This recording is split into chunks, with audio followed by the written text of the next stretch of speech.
Pensando un país, de las ideas al diálogo, presenta La tajada del pastel. El pastel económico de México no es tan grande como quisiéramos, ni sus rebanadas se reparten de manera equitativa. ¿Cómo lograr que estas tajadas se distribuyan mejor? ¿Y cuál de ellas te toca a ti? Bienvenidos a la segunda temporada de La Tajada del Pastel. Soy el economista Luis de la Calle y me acompañan Marina Gómez Robledo Y yo, Rodrigo Hernández Gallegos. Quédate con nosotros para que sepas cómo se reparte el pastel económico. Escúchanos en tu plataforma favorita y síguenos para que no te pierdas ninguno de nuestros episodios. Califica y recomienda este podcast para que todos se lleven una buena tajada. Buen provecho.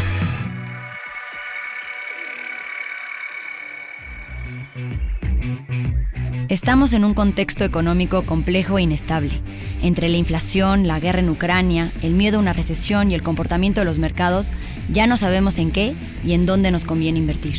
Esto repercute en las posibilidades que tenemos como individuos o como familias para progresar. Acompáñanos de la mano de un experto en economía y finanzas para tener mejores ideas de cómo proteger nuestro patrimonio, incrementarlo, camino a lograr lo que todos queremos y como sociedad nos beneficia: una mayor movilidad social.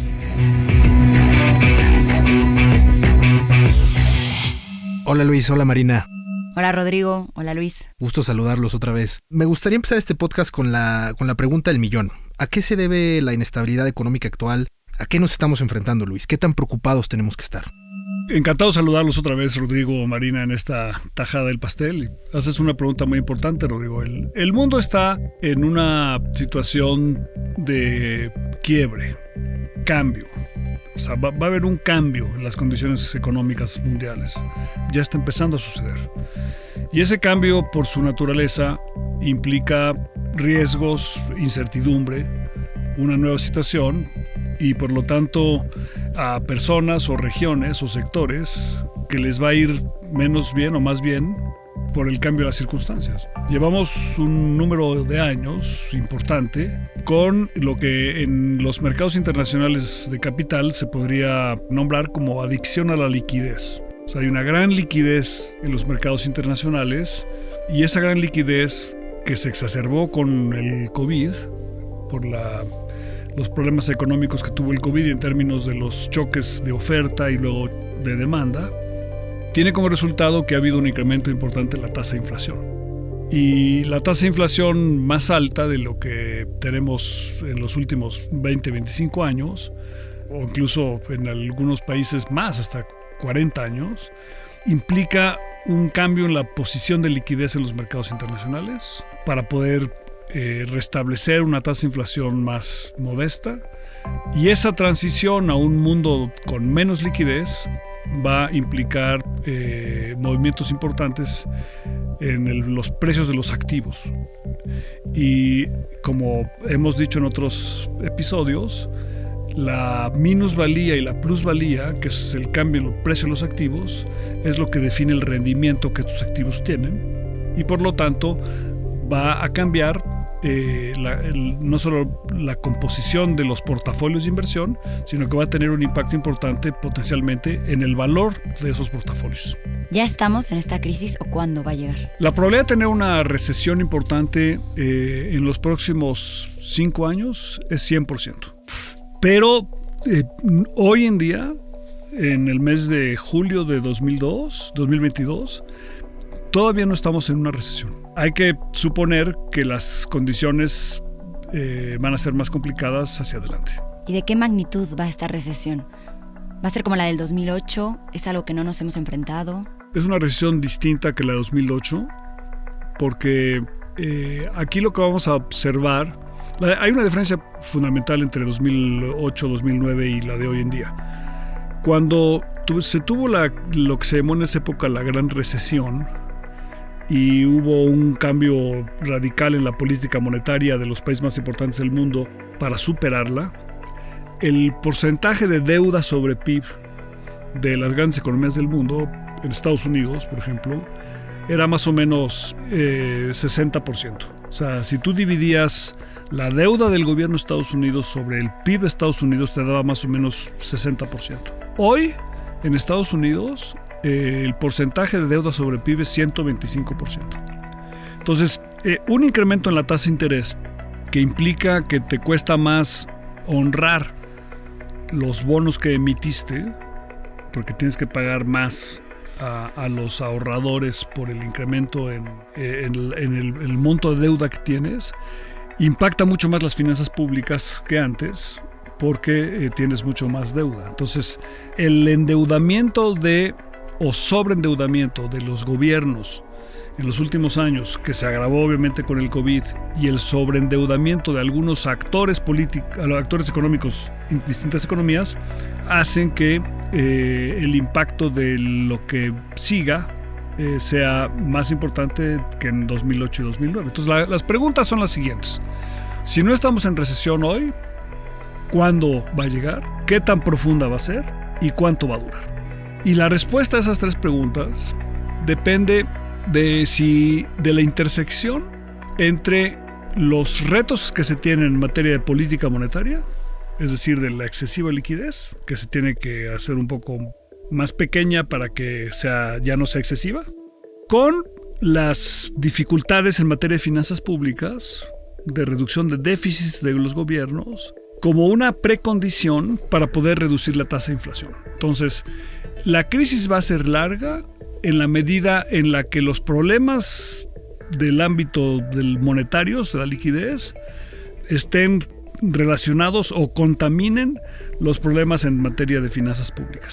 Si hay poca contaminación, la crisis puede ser profunda pero corta, pero si se combinan las dos, probablemente vaya a ser un poco más larga y un poco más profunda de lo que quisiéramos. Oye, Luis, a mí me gustaría hablar también un poco de un tema que tocamos en la intro y que me gustaría atender un poco más a detalle y que mencionaste hasta cierto punto en tu primera respuesta. Estamos en un momento de cambios, ¿no? Desde un cambio muy básico en la forma en la que nos comunicamos como seres humanos, hasta un cambio tecnológico que está generando nuevas dinámicas económicas, pasando por un cambio geopolítico y económico. Tenemos un contexto que no habíamos visto en muchísimos años, una guerra en el corazón de Europa, y una alineación, o lo que parece verse como una alineación geopolítica muy distinta a lo que hemos vivido desde el periodo de posguerra.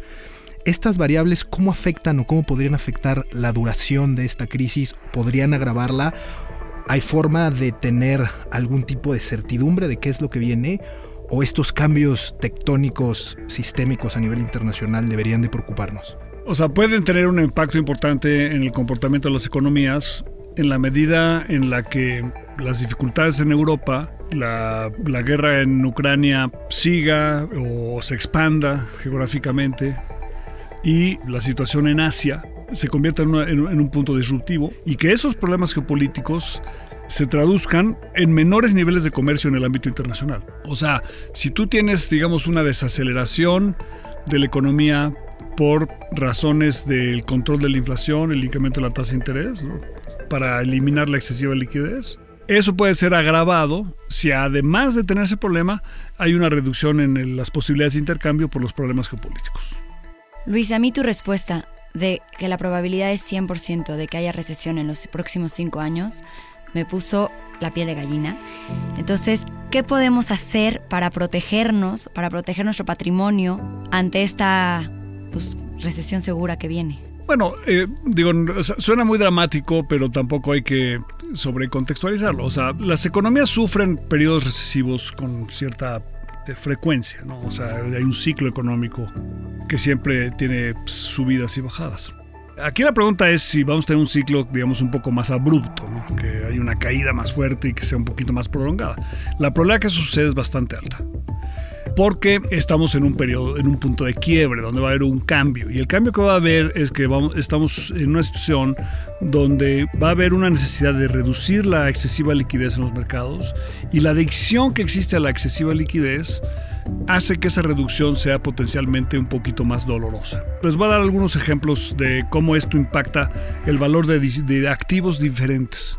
Un activo vale financieramente en la medida en que ese activo prometa generar ingresos en el futuro.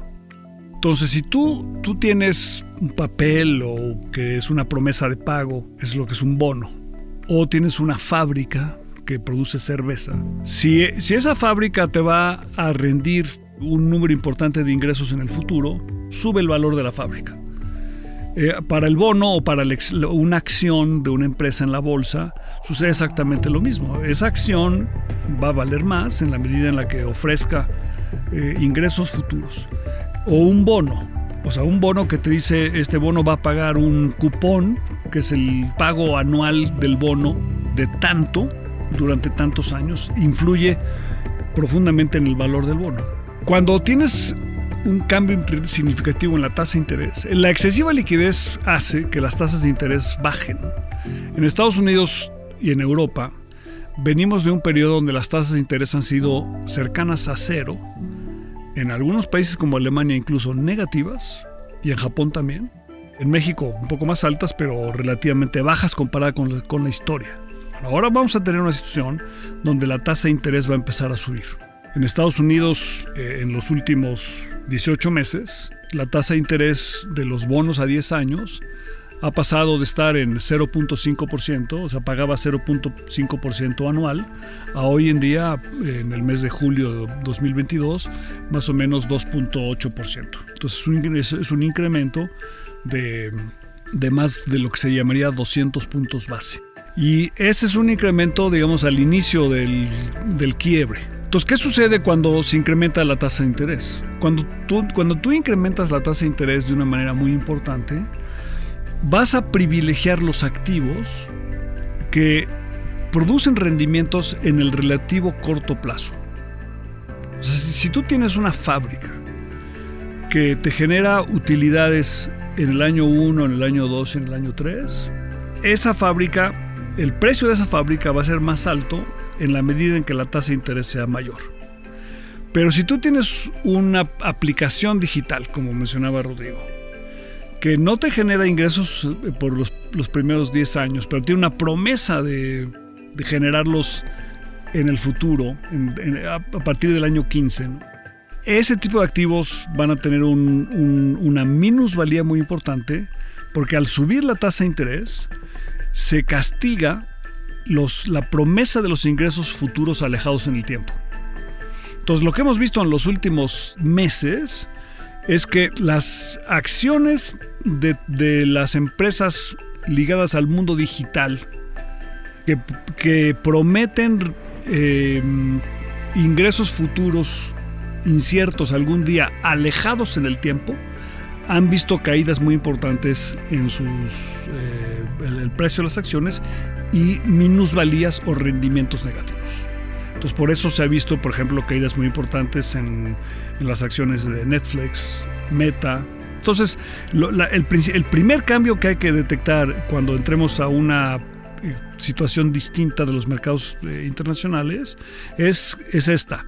El incremento de la tasa de interés va a tratar mejor a aquellas empresas o aquellas acciones o aquellos bonos que tengan rendimientos más o menos seguros en un plazo relativamente corto, y va a tratar menos bien a empresas o bonos que tengan promesas de ingresos muy lejos en el futuro. Porque la tasa de interés es el precio del dinero en el tiempo.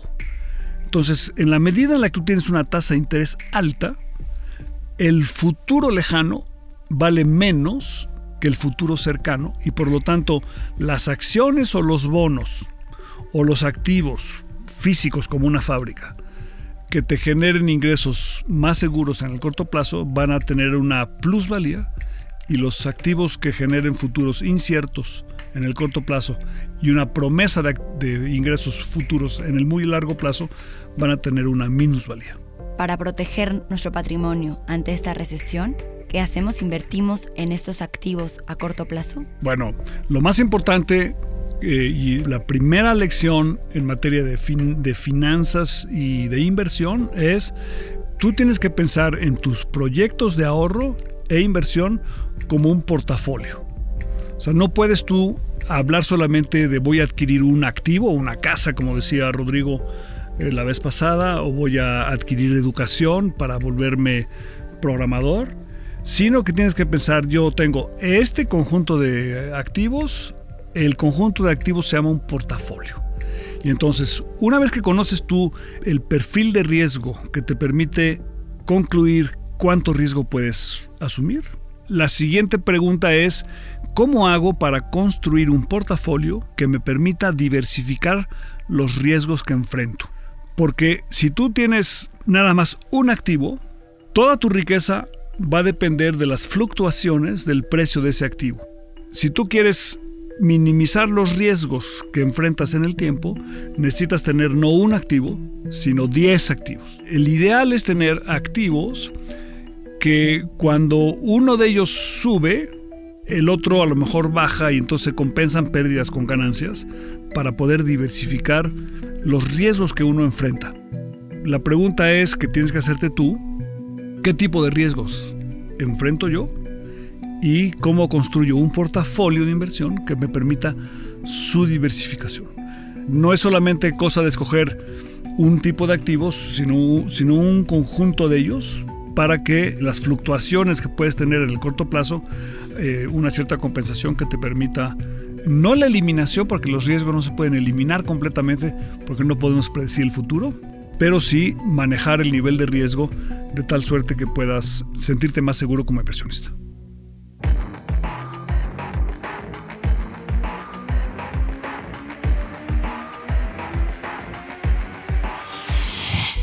Creo que este último concepto que hablas, Luis, el crear un portafolio en el que puedas diversificar tus riesgos, es crucial.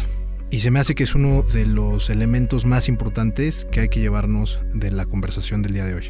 Sí, yo creo que la mayoría de los que nos escucharon hoy sintieron lo mismo que nosotros, que es un poco de miedo e incertidumbre hacia el futuro.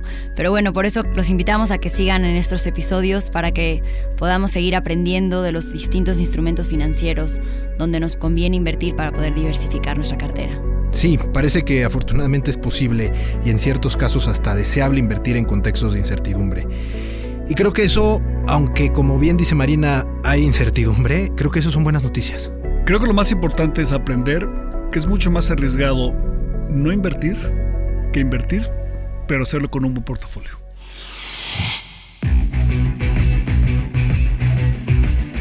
Gracias por escuchar la segunda temporada de La Tajada del Pastel. Búscanos en tu plataforma de audio favorita o visítanos en pensandounpaís.com.